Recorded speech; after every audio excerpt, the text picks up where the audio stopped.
Sure.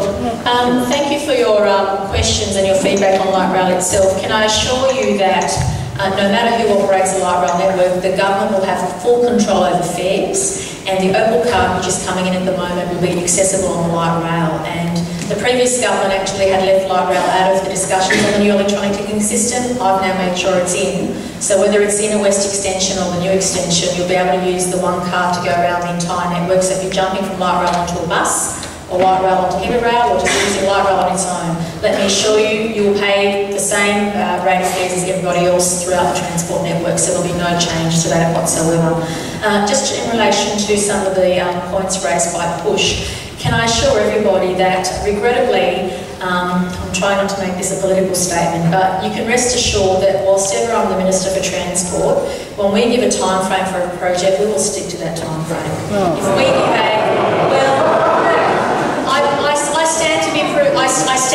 I'm more than happy to subject myself to that test, and I'll give you some examples. The Inner West LightRail extension we said would be open by early next year. It will be open early next year. The South West Railing we said would build by 2016. It's 6 months ahead of schedule. I know that what you're basing your cynicism on is our record in the last 20 years in New South Wales, and I don't blame people for being cynical. But I do ask you to please consider that you may actually have a government that says it does when it says it will. And I stand to be tested on that, and you can hold me accountable to that. But when we put timeframes up here, please assume it's going to happen.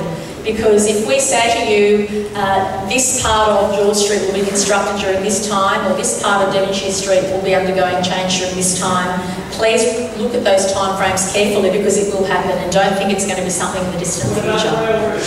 Okay, so we'll go down the back now, over here. Yeah, with a hand up at the back with the green dress. We take the mic down there, please. Well, I'm doing here, here, and here. I'll come back. You can be next after Gordon in green. Yes. I'm Rosemary Wright. Rosemary, I can't hear you very well, I'm sorry. Rosemary Wright. Thank you, that's better, yeah. Live in Devonshire Street and have a business in Devonshire Street. And I'm really not particularly talking from Devonshire Street, but I've lived in Surry Hills since 1985. Once the Eastern Distributor went through, it turned Surry Hills into a village. It turned it into a place that people want to live. We really don't want another situation that was there before the Eastern Distributor, when Burke Street and Crown Street and the traffic through the centre of Surry Hills was just forbidding. No one's mentioned Wentworth Avenue. It's a wide street, and it's got room for parking and rail and cars, whereas Devonshire Street is the most stupid little street to try and fit, you know, a major...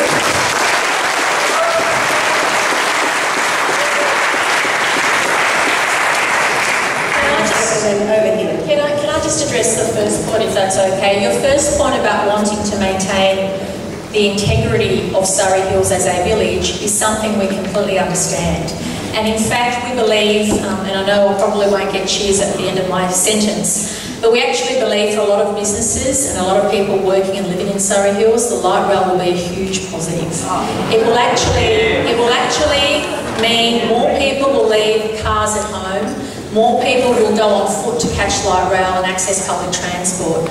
So all our modelling suggests very strongly, and I know that for some of you who are just coming to terms with this project, it is confronting. But if you actually take all the material home and look at it, and you will find that the benefits for Surry Hills are very positive. And again, if you live in Devonshire Street, that is not the case. But if you don't live in Devonshire Street, it was actually a huge positive for the suburb.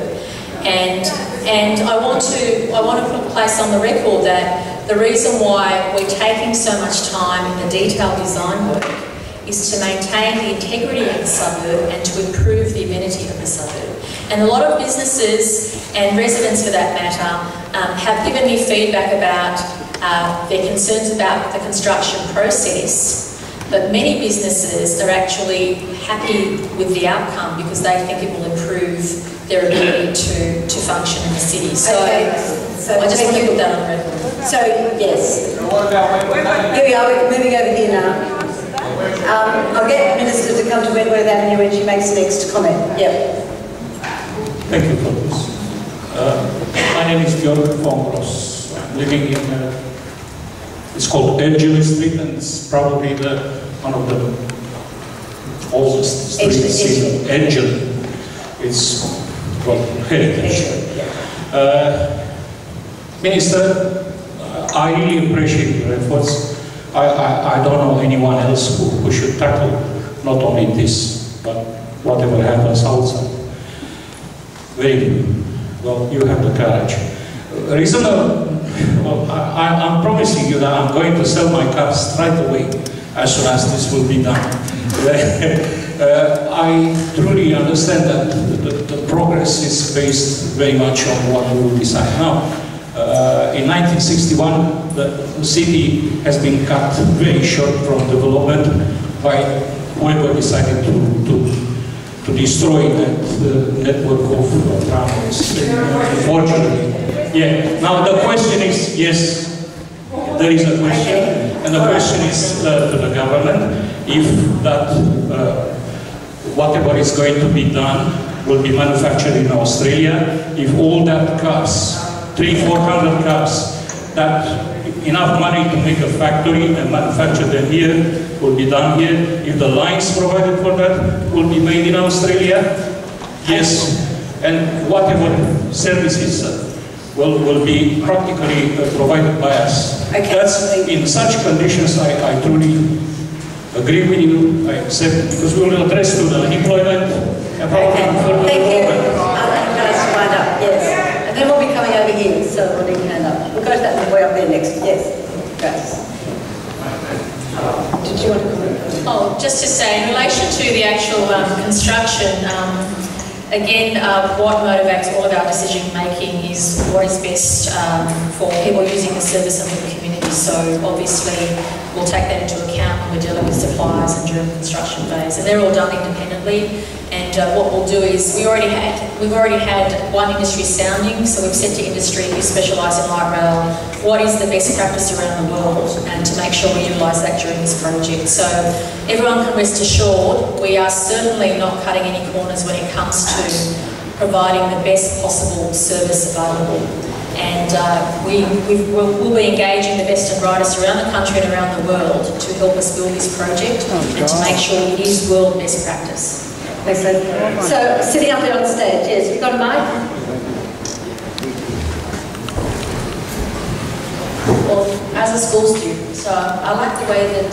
so what's your name and where do you live? Dexter. Dexter, yeah. As a school student, I like the way it goes past my school, Sydney Boys High School. Unfortunately, your map, it says it seems to run right through the soccer fields on Moore Park West. And I mean, you mentioned not cutting any corners, and you're concerned about the impact on the parkland, and yes, I am too.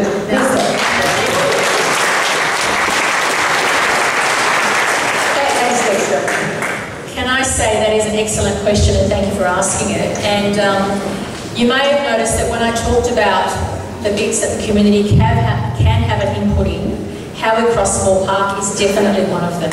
Because of the topography there, we can go underground, we can look at other solutions. So that is something the community can have a definite and direct input into.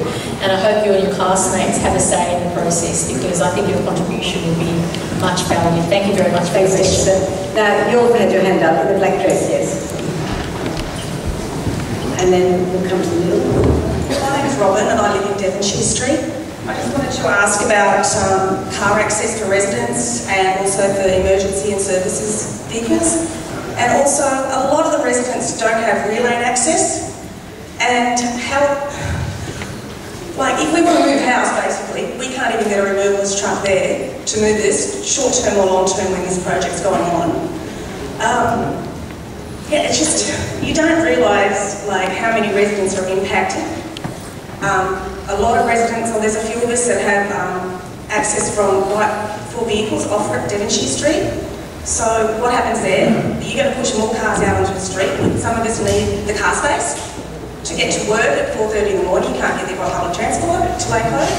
Okay, thank you. Can I say that is an extremely legitimate question. We have done some work on access, and I'll get Chris to fill in the gaps. Can I also say, Chris is the head of the projects team in transport. He's an excellent public servant. The decision's mine, not his. His job is to implement government decisions. So take out your angst on me, please, not on Chris, because he's excellent at what he does. And I know that some of you have spoken to him already, so I just want to make that point.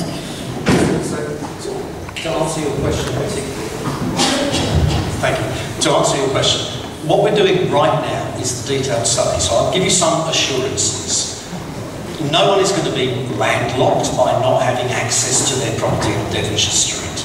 Emergency services will be allowed to get through. Removal trucks, all of those things have to be maintained, because otherwise you'd be in an intolerable position. So we now have to look at every road, every access, every building, and make sure that we maintain that level of access. Now, let's talk about car parking. At the moment, there's street parking on Devonshire Street. One of the things we've got to do is to find alternative ways of providing car parking. How might we do that? Different ways. That's why we need to have conversations with the city, with the transport planners, with the individuals. What can we do to make this work? And that's the next 9 months. Okay, thanks, Chris. Yes, down here, check shirt. Sorry I'm describing your clothing. It's... on Devonshire Street. My concern is that at the moment we quite like the street with all the trees and all that. Once the LightRail goes in, do we lose the trees? Okay. No, not at all. And I know some people are suggesting the project cost is what it is, but that's because we've taken all those things into consideration.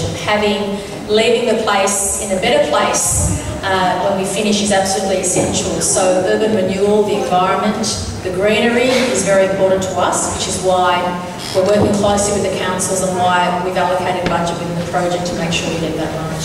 Okay, over here. Hi, my name is Grant Brady. I live in Parkland Street. Can I say this for starters? When you're talking about the impact on Devonshire Street, there are a lot of us here who aren't living on Devonshire Street who are still concerned, obviously, about the impact.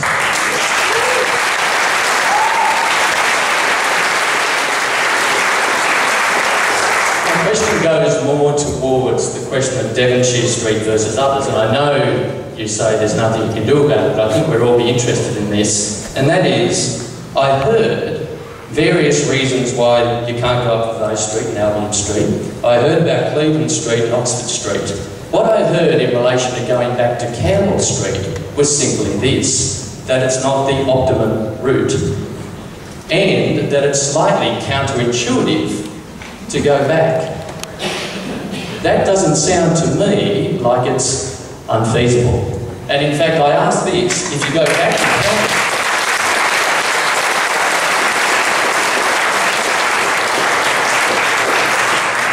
if you go back to Campbell Street, will you need to acquire a whole block of units and keep people out of their homes?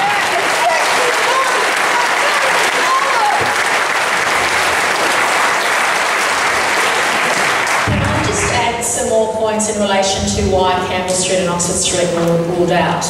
When we did our detailed modelling work, and we need to look at, again, for me to make a project viable, to convince all arms of government of the viability of a project, we need a certain number of people who will use the service once it's operational. That route showed us that there were 33%, about a third less patrons who would use that route because it did not go via Central directly, and also because what it means is if you chose that route, it would have to go to Town Hall, not Central, which means you'd still have to run buses and LightRail, and that would be counterproductive. The whole point of having LightRail is ridding the city of empty buses which cause congestion. Buses have a reliability of about 19 to 34%. LightRail reliability is 97% because they're not competing with any other mode of transport. Our whole aim is to make the city more livable, is to move people around every hour more conveniently, and it's to rid the city of buses, especially empty ones, once they drop people off or depending on where they're going. So There were some additional reasons why that route wasn't viable, because it failed to attract a number of patrons. It also meant that for some routes, especially for buses coming from Bondi Junction, you'd have to run buses and light rail, which again would add to the congestion, not take away from the congestion. And again, can I say that this is not a decision we took lightly, but we engaged with experts during the roundtable process. And my job as the Minister is to say to the community, this is the route which the government has decided. This is the route which is viable for this project to be successful, and in my view, it's the route that will positively change Greater Sydney. But again, that is little consolation for people who live on Devonshire Street, but I want to assure everybody of the detailed work we did. And a project of this size, and I'm going through the same thing with the North West Rail and other projects, projects of this size don't happen without any disruption, and I'm sorry that for some of you that is disruption. But my job is to make sure I've got a good team around me, that we minimise that we tell you exactly when we're in and out of your street, and we also give you some options about the time of day we do construction and whether you want the construction concentrated or spread out. So we can actually deal with all those issues, and we can talk to you about renewal, which is why we have such we're developing a strong working relationship with local government and all the organisations. And I have to say, a number of different groups have come to me to talk about these issues, and it's not one or other. I don't want anyone to feel that one community group is the only one who's speaking on behalf of residents, because a lot of people have come to me from different organisations throughout the community. Thank you. Yes, I'll come to the middle area in a minute. The woman over there in the red dress, you're going to hand up. Yes? I'm doing it fairly. There we are. I'm glad if I can see what I'm doing. Hello. At the risk of being... You're not in a red dress. No. No, sorry. Together. I would just like to say that I live in Redfern and work in Surry Hills, and I commend the Minister for going ahead with the project. I don't know if I'm the only one here.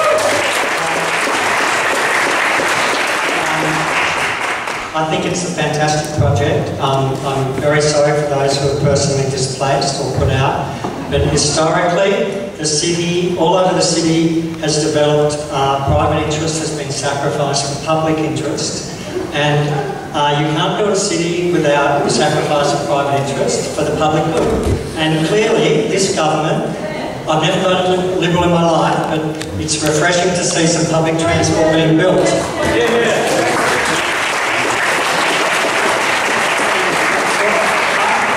I don't have any questions, I just wanted you to know that there's people supporting.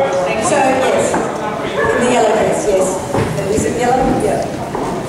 And I'll go over here, and then I'll go there, and then I'll come to the second one. The one in the middle. What about up here? Yeah, what about over here? I don't think we have a microphone. Yes, we do. All right, I'll come up there. Okay, yes. Hi there, my name is Zoe. I actually live in Olivia Gardens. Good job. I'm an owner-occupier there, and my father bought the apartment about 1.5 years ago now. So obviously I'm very attached to it, and also all the other residents in the building. Chris Locke mentioned that there was some uncertainty in regards to what would happen with Olivia Gardens. I was just hoping you could expand on that. Okay, thank you. Thank you. Good girl. So, do you have things on the list?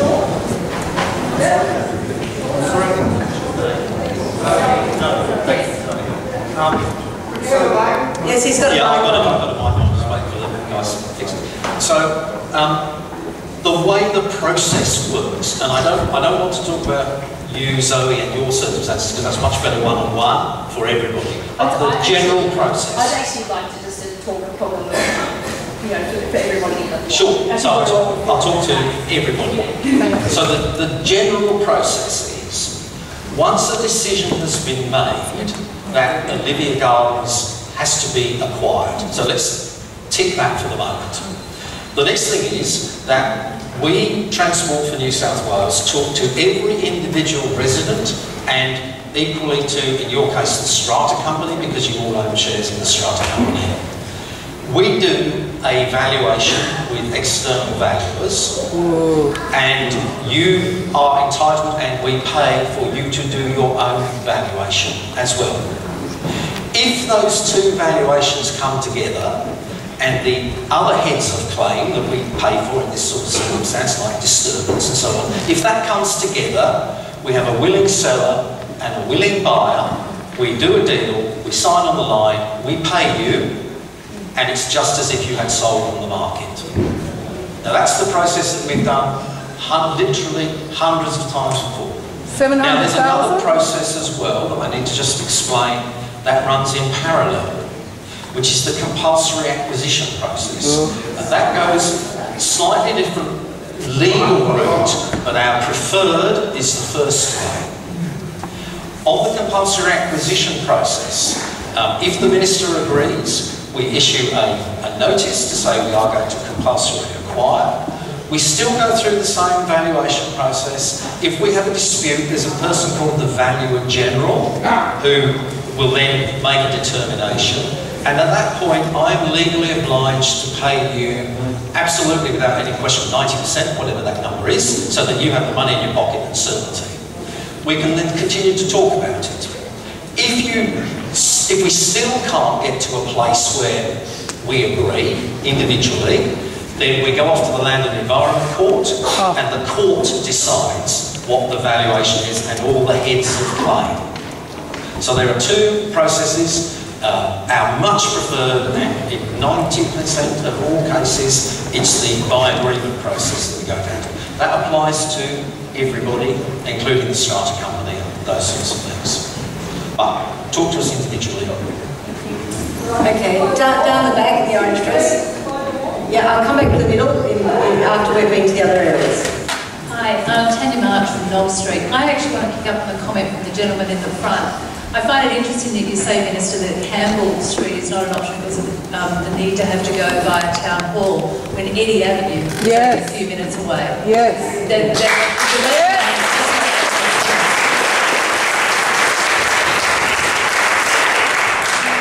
still tram lines there. It's absolutely essential for the viability of the project that we go via Central. So that is absolutely... Okay, order. And it is also essential that we're able to run LightRail from Circular Care to Central without having to run buses down George Street. So it's also essential for us to be able to reroute a number of buses that currently stop in certain locations along the current route of the LightRail project. So based on our modelling, and based on the number of people that would use the service, the other routes did not stack up in terms of patronage. They only would attract about 2/3 of the number of patrons that the current route does. And again, we would still need to have run certain bus services which we don't have to run in a particular direction now because of the Devonshire Street route. So let me assure you, it was not something that we thought of overnight. The team, along with many stakeholders along the route, and the question is, because that route was not viable in terms of patronage or bus reconfiguration. It goes from Eddy Avenue. The question was why not Campbell Street because it's close to Eddy Avenue? That was the question. Yeah.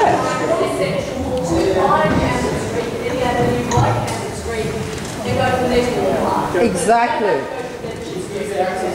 Exactly. Is that something we can... No, we can't look at it because we already have. I've asked Liz if she can look at it. She's saying no, they've already looked at it.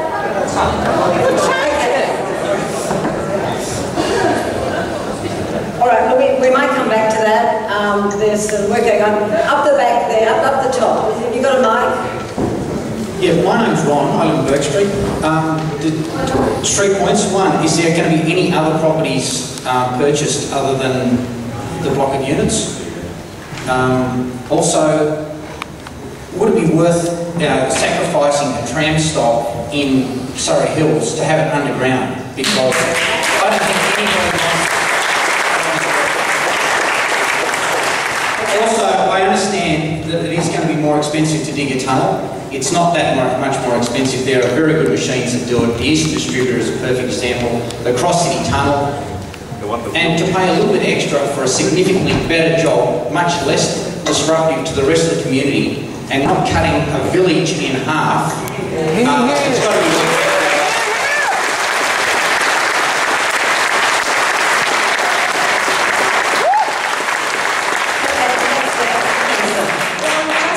Just in relation to your question about going underground or not, I'll just go through the points why we ruled out the tunnel.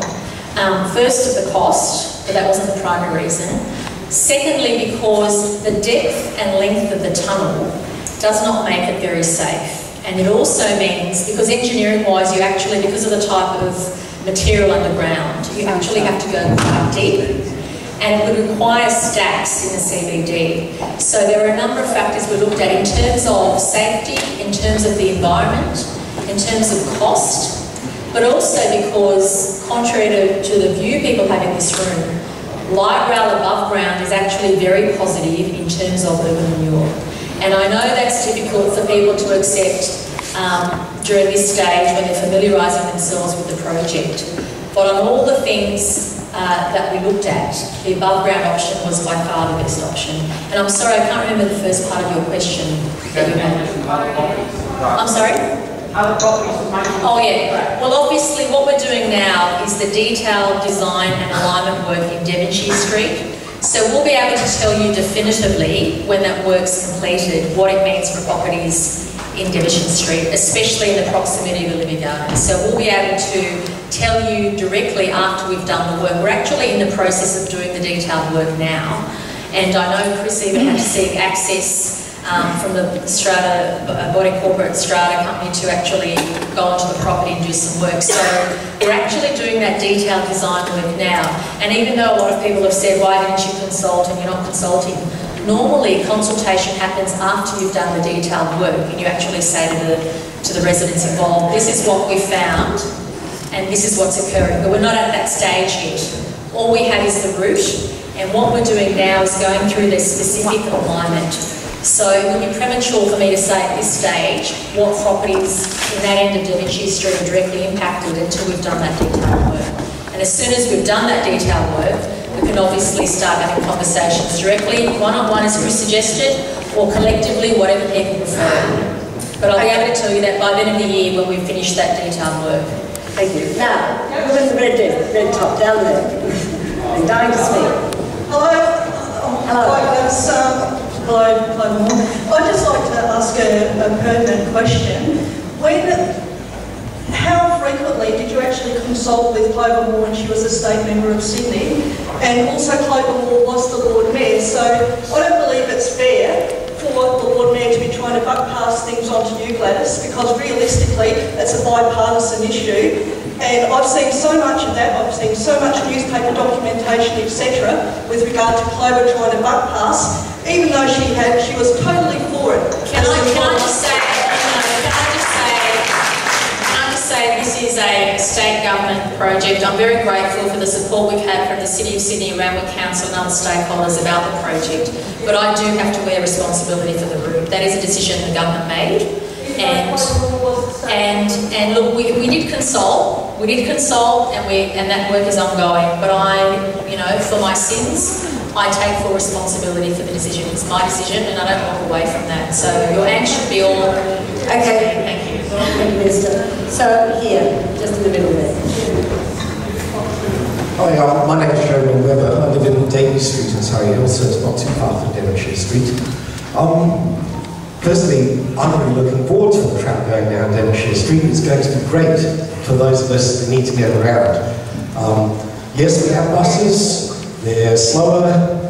I'm wondering if any of the naysayers here have been to Melbourne or San Francisco or many of the European cities which have roads, which have trams and they go really well. My question is, so thank you for doing this project. This is really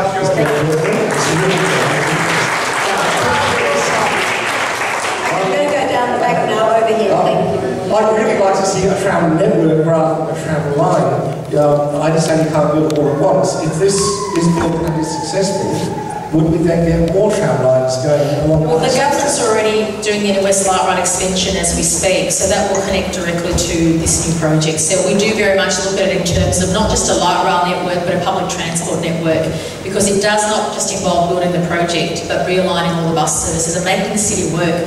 I mean, it's quite shocking when I became minister, I looked at some of the bus routes. They hadn't been changed for decades, even though the population's changing, even though people are living in different areas. So this is our real chance, and that's why, please, I know if you can all look beyond your angst to be involved in the process. I'm inviting you to please have your say on the specific parts of the project where the community can have a say. And I'm really inviting you to do that, and whether it's in a formal process or whether it's a one-on-one, I do want to have that open dialogue with the community about all the stuff we can do together, because it will make an enormous difference to the majority of the community. Please. Down the back, yes. Thank you. I've got a relatively open mind. Oh, sorry, I live in Riley Street, Surry Hills. I've got a relatively open mind, and I'm willing to be convinced by evidence. But what we've heard tonight is, trust us, we've looked at this. Will the Minister release the modelling and the evidence of why this is so?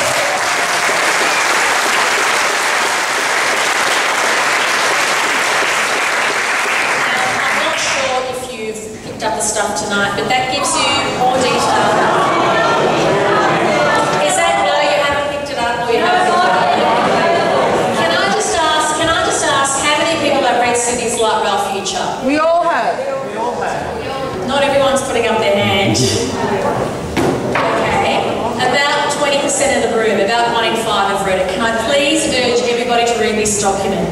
Can I please urge everybody to have a look at this, which gives a summary of why some routes were regarded as non-viable. So please look at this.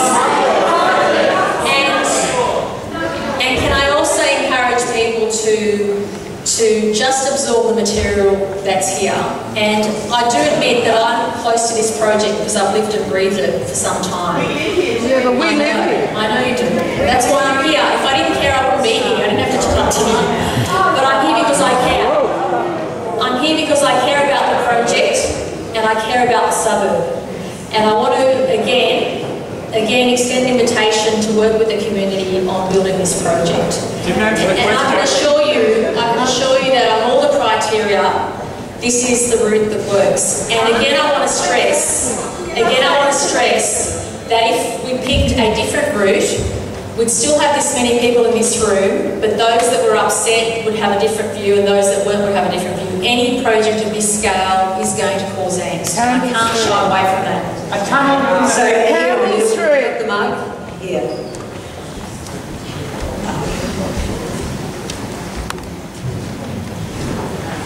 Dylan, I'm actually from Maruga, and what I was inquiring about was the Minister mentioned bus realignments, and I just wanted to know what was going to happen with buses south of Kingsford. Yeah, sure. We're actually doing a lot of that redesign work now, and we're actually having an information session for Kingsford residents in the next couple of weeks. So we're actually going to each part of the project and speaking to residents as we go. And obviously by the time the light rail opens, that again, we have to take into consideration the demographic changes and demands when that occurs. But obviously Kingsford will be a major interchange because you'll be able to get from the bus to the light rail and come straight in. What I do know is that you'll save enormously on travel time. You'll save enormously on frustration because unlike buses who compete with cars, the light rail will go straight through. So we'll be providing that detailed work as we go through. Will there be a reduction in any bus services? Well, obviously, if the bus services that use a light rail route now, we won't need because the light rail will take over bus services. But this project is all about increasing access to public transport, not taking it away. This is all about giving people extra options. And again, just to put things into perspective, one light rail vehicle takes 300 people compared to 60 people on a standard bus. So the amount of people we can move around in an hour efficiently, sustainably and more quietly, light rail is much quieter than buses. So if you live near any buses and hear buses during the day, light rail is much quieter than buses. So light rail ticks all the sustainability boxes, and there's lots of information around the world for many great cities who've put in light rail, and it's really transformed the way they operate. And you know, I love our city, and I want to make sure that we have a public transport network that really befits the global city that we are. Thank you, Minister. Over here. Hello there, Minister and Lord Mayor. My name's Ross Longdon. I'm from South Downing Street. I would have said I have read this document when it was at the on one of the kiosks, which was a couple of weeks ago. What I thought was that should have occurred a long time ago, as per your community input. That happened in 2011. This sort of meeting should have happened in 2011. Secondly, you have answered now for the third time that's been put forward. We're not saying the route that's going to Campbell Street to Town Hall. We're saying Anzac Parade, Campbell Street, back to Central. Okay. So I'm just going to get some technical advice during the meeting and get back to you, but obviously the key thing for us also was continuous route down George Street to Central. That was absolutely essential. You can now do, can I please finish my sentence? You can actually now do Central to Circular Quay on LightRail in 15 minutes flat, whereas on a bus it can take you anywhere up to 45 minutes. So that was... Yes, but if you try and put the number of people moving above ground, underground, it cannot cope. There are different people coming from buses on all parts of the city. People who come on heavy rail cannot interchange services, and that is a whole other transport discussion we can have. Okay, we've got about 6 minutes left. I'll go over the back there now. What about the black person up here? I haven't said anything.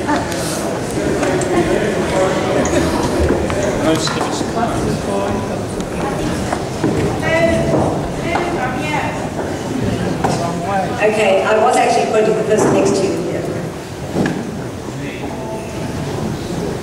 I'd just like to say that I don't think the Minister has... So can you say that you are... I'm Henry Court, and I don't think the Minister has considered seriously enough the best option. Yes.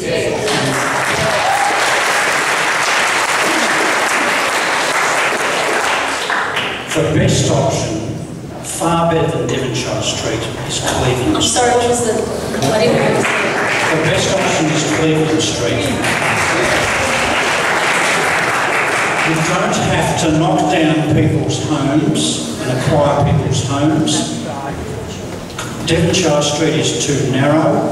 Yeah. Cleveland Street has lower grades. The fact that Cleveland Street has a lot of traffic in it already, will benefit the residents of Cleveland Street because it will reduce the number of cars going through Cleveland Street.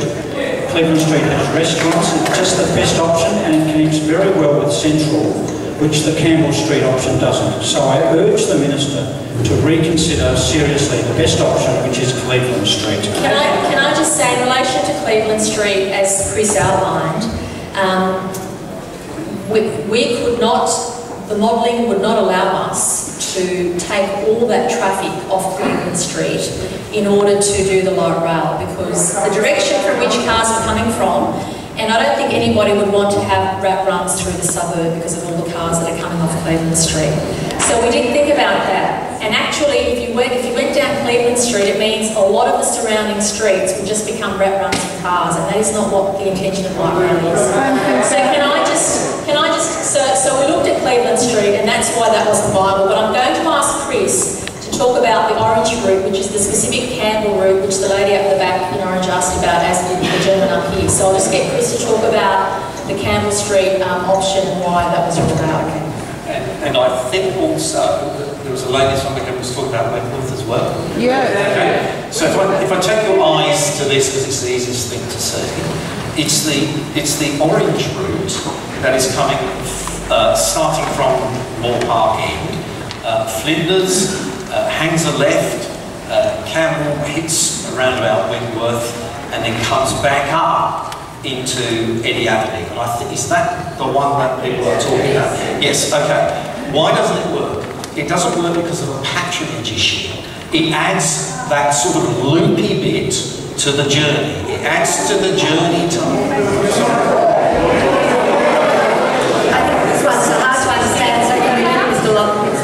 Can I just say, this is a very important issue. If you could just allow Chris to explain it so that everybody has the facts and we can move forward. So one of the issues around patronage is the travel time and making sure that people use the light rail as opposed to other alternatives. And you can visually see that if you follow the orange route from Anzac Parade, you go down towards the north, you hang a left, and then you come back on yourself up into Central Station. Now, Central Station is a really important modal change between heavy rail and light rail. We need to do that at Central Station.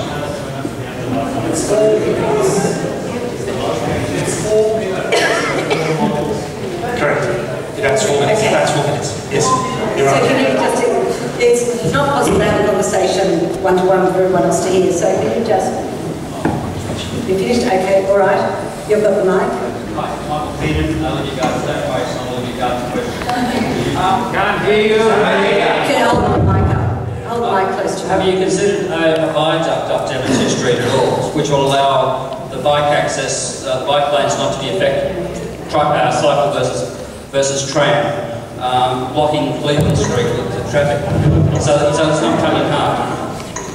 Okay. We have looked at a viaduct option, but again, we can go underground in the park. But we have, the viaduct is feasible for the park, so we can either go underground for the park, we can go above ground as a viaduct, or we can go at grade. So that's a conversation we can have with the community. Those options are available to us for Moore Park. But for the Devonshire Street bit, remember to go to elevate, you need to start a whole way back to be able to go up the viaduct. So engineering-wise, it's a huge, huge feat.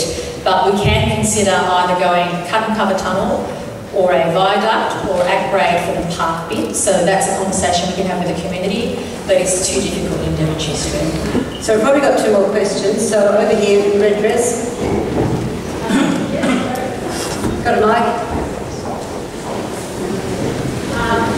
So I'm Nick Rees from Burke Street, and I think the main thing around here is we want to keep Surry Hills as a community, and this is going to be a corridor, and so there's going to be a great volume of people going through the middle of it, and that's what we're trying to go against with the Devonshire Street idea.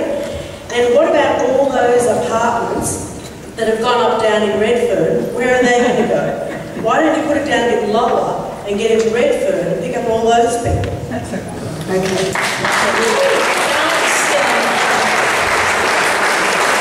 I just make the point that if that one of the reasons I'm here is because I completely appreciate the unique village culture that Surry Hills has. And our job is to actually make that even stronger once we finish this project. You might, I'm happy to demonstrate as the project goes along the benefits this will pose to a greater part of the suburb. I can't say that for Devonshire Street, and I've been very direct about that. Devonshire Street residents will recognise a stark difference to what they're used to. But can I please ask all of you to consider being open-minded on what possibilities this has. For example, for the CBD, we're able to now pedestrianise 40% of George Street because LightRail is amenable for us doing that. LightRail can change the way you live and work above ground, and that's why we're going ahead with the project. So I completely appreciate the benefits of the suburb and what people want to maintain, and that's why we're going to be extremely careful during construction to give people certainty during that process.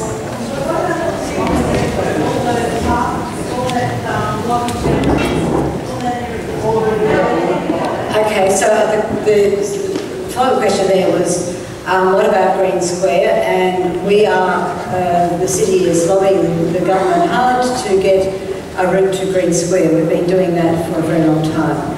And I don't know, Minister, if you can talk about any feasibility or any work you're doing, because you know 40,000 people are going to be living there, and already thousands have moved into apartments from the ACI site down. Well, obviously, the project we've outlined tonight is our next step in the LightRail network, but that's not to say that you can't make extensions to it in the future.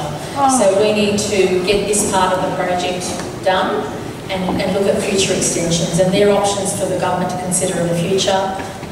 That's why we did look at Barangaroo, we did look at the rocks, we looked at a whole bunch of other things which weren't feasible now, but could be sustainable in the future, and that's what this is about. It's about building a network, a building block for the future. I don't want to spend $69 million on people to move.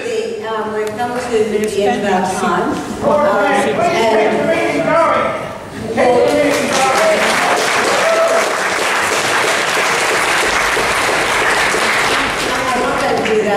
course, I know Parliament City. I want to point out that we have the member for Sydney here, Alex Greenwich, and we also have all our councillors here. And I've directed the questions to the floor so that you have the maximum opportunity to talk directly to the Minister. I just want to say, in finalising the meeting, we have the Environmental Impact Statement and consultation and focus groups coming up. So there is a process to go through. And can I just say to you, many of you sitting in this room might have been living in Surry Hills and Redfern 10 years ago. Well, it's actually longer than that now, when the Eastern Distributor was proposed. And Surry Hills was very angry about the original proposal. And we had meetings like this. It was a Carl Scully proposal, if you remember.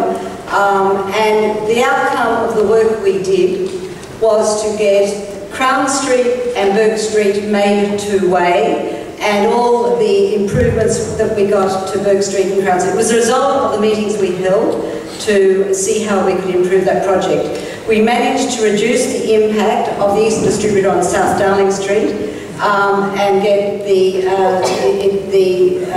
through route dropped down, and get some parking for South Dowling Street and some landscaping, which dramatically improved the condition for South Dowling Street. We also got 40 kilometres in those streets, and we calmed down Surry Hills. It led to the transformation of Surry Hills. That was not what was originally proposed, but we put a lot of time and effort into regular meetings. Groups were set up. I was, as your member, was there. Deirdre Griswold was representing the area further south, and the end result was a real improvement. So I am very hopeful that we work very hard through a process that is coming up, and we really get an outcome that at the end of the day can improve the area. Do you know how much the house prices are around here? Public transport for the area. The 302 bus now can't cope with the people who are travelling in on it. It is a really significant problem. Transport has been neglected, as the Minister said, over the last couple of decades, and the city has been working on Military road needs transport. The city has been working on that through adding the cycleways and alternative transport. So I want to say that if you would like to speak to me or to Alex Greenwich, the member for Sydney, or the councillors now, we will stay if you would like to do that. I don't know, can you stay to all this? Yes. Okay, so there's going to have to be that process, that rigorous process that we went through for the Eastern Distributor. That will have to happen. And that will have to happen over a period of time. And the city, as you know, we put on these public forums when there is a need, and we will continue to do so. So we will help facilitate that process to make sure that you continue to have a say. So I'd like to thank Minister Kisloff for being here.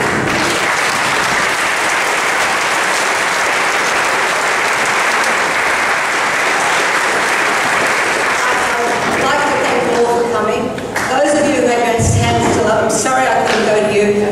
If it's something that the city can facilitate to get to the Minister, we're happy to do that, or you go directly to the Minister with your question that you weren't able to ask tonight.